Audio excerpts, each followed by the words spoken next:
सुप्रभात बच्चों, आज हम कक्षा 5 की रिमझिम पुस्तक से पाठ 8 पढ़ेंगे, जिसका नाम है वे दिन भी क्या दिन थे। इसमें 2 बच्चे होते हैं जो आजकल की पढ़ाई कंप्यूटर के माध्यम से करते हैं और उन्हें एक पुस्तक मिलती है जिसमें उनके दादाजी के ज़माने के बारे में, स्कूल के बारे में, पढ़ाई के बारे में लिखा होता है और दोनों उसको लेकर उस पर बातें करते हैं। तो आइए हम पढ़ते हैं अपना पाठ।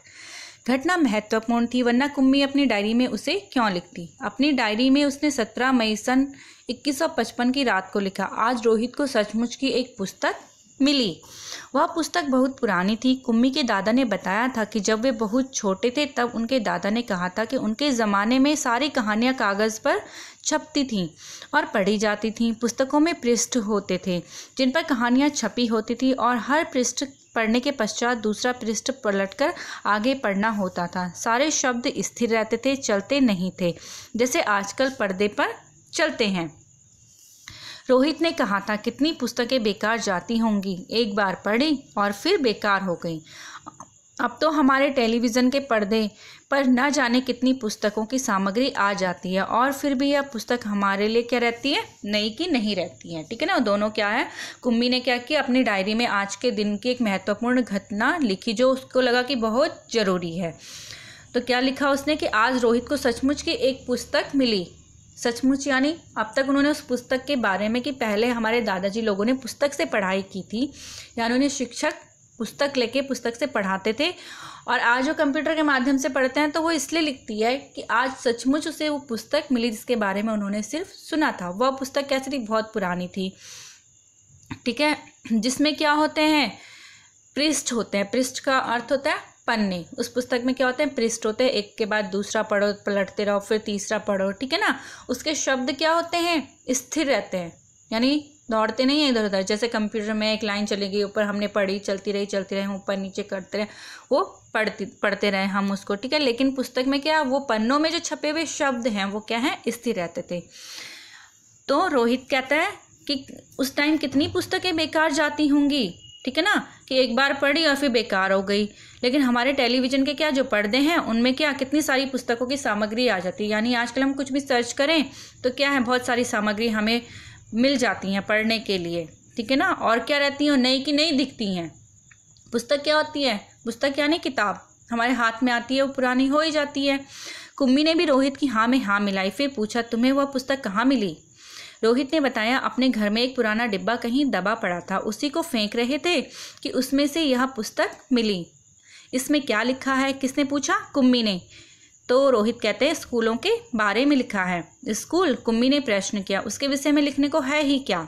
कौन कह रही है, कुम्मी कह रही है कि उस पुस्तक में स्कूल के बारे में लिखने को है ही क्या। हर विद्यार्थी के घर पर एक मशीन होती है जिसमें टेलीविज़न की तरह का पर्दा होता है। रोज़ नियमित रूप से उसके सामने बैठकर हमें वो सब याद करना होता है जो मशीन हमें बताती है। सारा गृह कार्य करके दूसरे दिन उसी मशीन में डाल देना होता है। हमारी गलतियां बताकर वह हमें फिर क्या करती है, समझाती है। एक विषय पूरा होने पर वह मशीन हमारी परीक्षा लेकर हमें आगे पढ़ाना आरंभ करती है। कहते कहते कुम्मी थक गई थी, अंत में बोली, कितना उबाऊ होता है यह सारा स्कूल का काम। वो क्या बोलती कि पुस्तक में ऐसा है क्या स्कूल के बारे में लिखने को।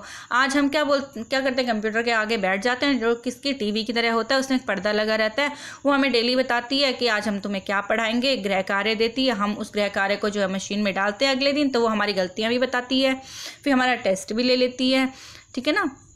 तो सारा स्कूल किससे चल रहा है उनका, कंप्यूटर से। रोहित मुस्कुराते हुए उसकी बातें सुन रहा था। अरे बुद्धू, जैसे स्कूल का वर्णन इस पुस्तक में है वह इससे भिन्न होता है। इसमें तो उन स्कूलों के बारे में लिखा है जो सदियों पहले होते थे। रोहित क्या करता है, मुस्कुराता है और उसे कहता है कि अरे बुद्धू, वो आजकल के स्कूल हैं, पहले के स्कूल ऐसे नहीं होते थे। पहले के स्कूल जैसे होते थे उन स्कूलों के बारे में यहाँ पर इस पुस्तक में लिखा गया है। कुम्मी के मन में कुछ उत्सुकता जगी, बोली, फिर भी उनके यहाँ मशीन के बने अध्यापक तो होते ही होंगे। वो क्या बोलती है रोहित से, फिर भी उनके यहाँ तो जैसे आजकल मशीन के हमारे अध्यापक बने हैं तो उनके यहाँ भी ऐसे अध्यापक रहते होंगे। कुम्मी को याद आया कि एक बार जब उससे भूगोल में रोज़ की गलतियाँ होने लगी थी तो उसकी माँ ने मोहल्ले के अध्यक्ष को बताया था। एक आदमी आया था और उसने उस मशीन के पुर्जे अलग कर दिए थे। तब उसने मन ही मन यह मनाया था कि वह आदमी इस बोर करने वाले अध्यापक को पुनः जोड़ ना पाए तो उसे हमेशा के लिए क्या हो जाएगी, छुट्टी मिल जाएगी। तो उसे कुम्मी को ध्यान आया कि क्या, एक तो उसके मन में उत्सुकता भी थी, यानी किसी चीज़ को जानने की इच्छा। उत्सुकता का अर्थ होता है कि हमें किसी नई चीज़ के बारे में या किसी भी ऐसी बात के बारे में जानने की इच्छा होती है जिसे हम चाहते हैं कि हाँ हम जानें, हमें कुछ पता लगे। तो उत्सुकता का अर्थ क्या होता है, किसी चीज़ को जानने की इच्छा। ठीक है। तो कुम्मी को यह क्या याद आया कि एक दिन क्या हुआ था, मेरी मशीन भी ख़राब हो गई थी। तो मम्मी ने मोहल्ले में किसी अध्यक्ष को बताया, उन्होंने एक आदमी को भेजा जिसने उस मशीन के पुर्जे खोले और मशीन को ठीक कर दिया। लेकिन कुम्मी क्या कहती कि मैं मन ही मन क्या कर रही थी, भगवान से ही प्रार्थना कर रही थी कि वो मशीन ठीक ना हो, और ये जो बोर करने वाला जो डेली आदमी मशीन वाला जो अध्यापक आ जाता है सामने, ये ना आए। लेकिन उस आदमी ने मशीन को फिर से जोड़कर उसकी माँ को बताया था। लगता है मशीन के भूगोल की चक्की तेज़ रफ्तार पर थी, सो आपकी लड़की के लिए उसे समझना कठिन हो गया था। मैंने अब उसकी गति कुछ धीमी कर दी है, सो आशा है अब ठीक रहेगा। तो वो आदमी क्या मशीन ठीक करके बोलता है कि शायद जो इसकी मशीन में जो खराबी आई थी वो क्या आई थी कि जो अक्षर थे, जो शब्द थे, लाइनें थी, जो पढ़ाई का जो भी मटेरियल था वो क्या बहुत तेज़ गति से चलने लग गया था, जिस वजह से उसको कुछ समझ में नहीं आ रहा था। तो अब वो क्या करेगा, धीमी गति से चलेगा। मैंने इसे ठीक कर दिया है। और कुम्मी को उसी समय भूगोल का सबक सीखने बैठ जाना पड़ा था। मन ही मन वह उस मशीनी अध्यापक को कोसती रही थी। ठीक है ना। और जैसे ही मशीन ठीक हुई उसे उसी समय भूगोल का सबक यानी पाठ पढ़ने के लिए बैठना पड़ा उसके आगे। तभी रोहित ने कुम्मी के सोचने के सिलसिले को तोड़ा। बोला, हाँ तब अध्यापक तो होते थे परंतु मशीन नहीं, स्त्रियाँ और पुरुष होते थे। तो जैसे ही वो इन सब बातों को सोच रही थी तब तक रोहित ने क्या किया, उसकी सोच को वहीं पे तोड़ा और उसे उसकी बात का जवाब दिया कि हाँ उस समय अध्यापक तो होते थे लेकिन अध्यापक के रूप में कोई मशीन नहीं होती थी। जीते जागते क्या होते थे, स्त्रियाँ और पुरुष होते थे। ठीक है ना, यानी शिक्षक और शिक्षिकाएं होती थी। ठीक है। क्या कहा, कोई स्त्री या पुरुष, इतने सारे विषय हमें कैसे सिखा सकता है? कौन पूछती है? कुम्मी पूछती है। और रोहित कहता है क्यों नहीं, वह बच्चों को सारे विषय समझाते थे, गृह कार्य देते थे, प्रश्न पूछते थे। अध्यापक बच्चों के घर नहीं जाते थे बल्कि बच्चे एक विशेष भवन में जाते थे जिसे स्कूल कहते थे। ठीक है ना। तो रोहित क्या बता रहा है कि सब कुछ होता था, गृह कार्य मिलता था, अध्यापक पढ़ाते थे, सब कुछ करते थे। लेकिन उस समय क्या होता था कि अध्यापक बच्चों के घर में पढ़ाने नहीं जाते थे बल्कि क्या करते थे, एक भवन होता था जिसका नाम क्या था, स्कूल। जैसे आप लोग आजकल स्कूल जाते हैं, हम लोग आपको पढ़ाते हैं, तो वैसे क्या है उस टाइम भी क्या होता था, बच्चे भवन में जाते थे जिसको स्कूल कहते थे और वहाँ पे सब टीचर आके उनको, शिक्षक आके उनको पढ़ाते थे। कुम्मी का अगला प्रश्न था, तो क्या सब बच्चे एक समय में एक जैसी ही चीज़ें सीखते थे? यानी जो सारे बच्चे होते थे एक टाइम पे एक ही चीज़ सीखते थे?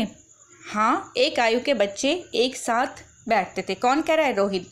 कि एक आयु के बच्चे एक साथ बैठते थे और एक ही चीज़ सीखते थे, एक ही चीज़ पढ़ते थे। लेकिन माँ कहती कि मशीनी अध्यापक हर बच्चे को समझ के अनुसार पढ़ाता है। फिर पुराने ज़माने में ऐसा संभव होता था? कैसे संभव होता था? क्योंकि उसकी माँ कहती कि जो मशीन होती है वो हर बच्चे की IQ यानी पढ़ने की जो क्षमता होती है उसके हिसाब से उसको पढ़ाती है। तो आजकल ऐसा होता है, लेकिन पुराने ज़माने में ये कैसे हो जाता था कि शिक्षक एक उम्र के बच्चों को एक जगह में एक जैसा पाठ पढ़ाते थे। ठीक है। तब वे लोग इस प्रकार नहीं करते थे। रहना तो तुम्हारी इच्छा नहीं है तो मैं वह पुस्तक तुम्हें नहीं दूंगा। कौन कहता है? रोहित। कुम्मी झट बोली, नहीं नहीं, मैं उसे पढ़ना चाहूँगी कि तब स्कूल कैसे होते थे, कितनी अजीब अजीब बातें जानने को मिलेंगी। इतने में अंदर से माँ की आवाज़ सुनकर कुम्मी बोली, लगता है सबक का समय हो गया। ठीक है ना। जितनी देर में दोनों बातें कर रहे थे आपस में तब तक कुम्मी की माँ ने आवाज़ लगाती कुम्मी को, तो कुम्मी कहती है शायद क्या है, सबक का समय हो गया, यानी पाठ पढ़ने का नया विषय पढ़ने का समय हो गया। रोहित भी उठा और अपने घर की ओर चला गया। कुम्मी अपने घर की ओर चली गई। अंदर मशीन आगे का सबक देने को तैयार थी, यानी आगे का पाठ पढ़ाने को तैयार थी। मशीन से आवाज़ आनी आरंभ हो गई। आज सबसे पहले तुम्हें गणित सीखना है, कल का होमवर्क छेद में डालो। ठीक है ना। मशीन क्या बोलती है कि आज तुम्हें गणित सीखना है सबसे पहले, और जो कल का तुमने होमवर्क किया है वो इसमें डालो। कुम्मी ने वैसा ही किया। वह सोच रही थी कि कितने अच्छे होते होंगे वे पुराने स्कूल, जहाँ एक ही आयु के सारे बच्चे हंसते खेलते कूदते स्कूल जाते होंगे और पढ़ाने वाले पुरुष और स्त्रियाँ होते होंगे। इतने में मशीन से स्वर आना आरंभ हो गया था और पर्दे पर चलते हुए अक्षर एवं अंक आने शुरू हो गए थे और कुम्मी सोच रही थी कि तब स्कूल जाने में कितना आनंद आता होगा, कितने खुश रहते होंगे सारे बच्चे। तो आपको पाठ कैसा लगा? क्योंकि आजकल तुम्हारी पढ़ाई भी ऐसे ही हो रही है तो क्या कर सकते हैं, लेकिन फिर से आएगा समय जल्दी जल्दी और हम लोग आपको बैठ के क्लास में फिर से अच्छे से पढ़ाएंगे। तो ये पाठ आपको कैसा लगा, इसको पढ़ना है, समझना है, ठीक है। धन्यवाद।